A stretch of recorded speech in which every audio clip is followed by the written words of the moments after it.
Chers membres du jury, recevez nos salutations. Je me présente, Tozun Sarah. Je suis en classe de 5e dans l'établissement scolaire Cours-Lumière, situé à Lomé, plus précisément au Togo. J'ai 12 ans. Je participe à ce concours pour enrichir mes connaissances, débattre sur des sujets importants qui me tiennent à cause et me créer une nouvelle expérience. Moi, je me nomme Joshua Erin. Je suis de nationalité franco-togolaise, j'ai 12 ans et je suis également au collège, plus précisément en 5e à Cours-Lumière. Je participe à ce concours parce que j'ai une passion, l'art oratoire. J'aime communiquer, partager mon point de vue et je sais que ce concours me permettra de me surpasser. Erin et moi avons un point commun, qui est notre passion pour le débat. C'est pourquoi nous avons décidé de vous présenter un débat sous forme de conversation. Le thème global de ce concours est « Citoyennes et citoyens, égaux et solidaires ». Ah, ce thème qui regroupe la citoyenneté, l'égalité et aussi la solidarité. Ce thème nous fait penser à certaines discriminations telles que l'islamophobie et le racisme qui font polémique. Tout d'abord, Sarah, qu'est-ce que l'islamophobie et sur quoi est-elle basée? Erin, l'islamophobie est la peur, le rejet ou encore la haine vers les hommes musulmans en général. Mais sur quoi est-elle basée? Cette question est pertinente.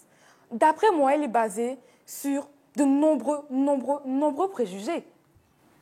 Je suis d'accord avec toi. Les actes islamophobes sont basés sur des préjugés tels que tous les musulmans sont forcément des terroristes ou que les femmes qui portent le niqab sont soumises. Tu sais, la plupart du temps, ce genre de préjugés sont basés sur de l'incompréhension ou même encore de l'indignation. Ces dernières années, les actes de terrorisme ont été nombreux, ce qui a conduit au développement de l'islamophobie. Mais pourquoi? Parce que ces actes ont créé de la peur chez certaines personnes qui ont décidé d'être islamophobes. Tu sais, il y a même certaines femmes qui se sont battues pour leurs droits. Et ces femmes-là ne comprennent pas pourquoi certaines se permettent de mettre le niqab. Car d'après elles, je me suis battue pour que les femmes soient libres de porter ce qu'elles veulent, soient libres de montrer leur corps. Et elles le cachent.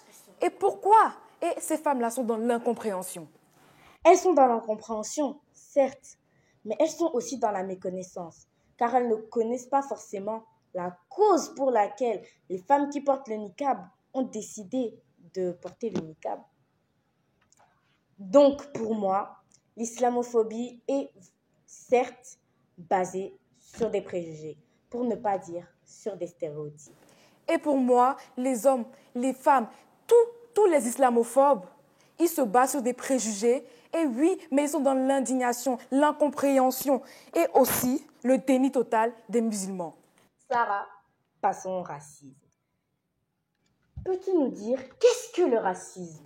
Le racisme est une idéologie qui, partant du postulat de l'existence des races, dit qu'il y a une race intrinsèquement supérieure à d'autres. Le racisme est une question de xénophobie, certes, mais basée sur le postulat de l'existence des races. Certaines personnes disent qu'il n'y a qu'une seule race, la race humaine. Certes, ça a été prouvé par les scientifiques, mais si on s'en tient à ta définition du racisme, le racisme est, encore une fois, basé sur l'existence des races. Donc, le racisme n'est pas qu'une question de couleur de peau. Le racisme est aussi une question de culture ou même de religion.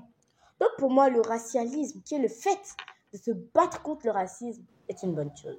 Et tu sais, le racisme est encore plus que ça. Ce sont des gestes, des actions et même des paroles qui rabaissent d'autres personnes et juste pour se mettre en valeur. Pour moi, ça fait longtemps que la lutte contre le racisme a commencé et elle n'est toujours pas terminée. Laisse-moi illustrer mes propos par une citation de Martin Luther King, pasteur, baptiste et militant non violent. Je rêve qu'un jour mes 4 petits-enfants vivent dans une nation où ils ne seront pas jugés par la couleur de leur peau, mais par la valeur de leur caractère. Et moi, je cite Rosa Parks, figure emblématique de la lutte contre la ségrégation raciale aux États-Unis, surnommée mère du mouvement des droits civiques par le Congrès américain. Le racisme est toujours avec nous, mais c'est à nous de préparer nos enfants à ce qu'ils doivent répondre. Nous l'espérons, nous vaincrons. Citoyennes et citoyens égaux et solidaires. Merci.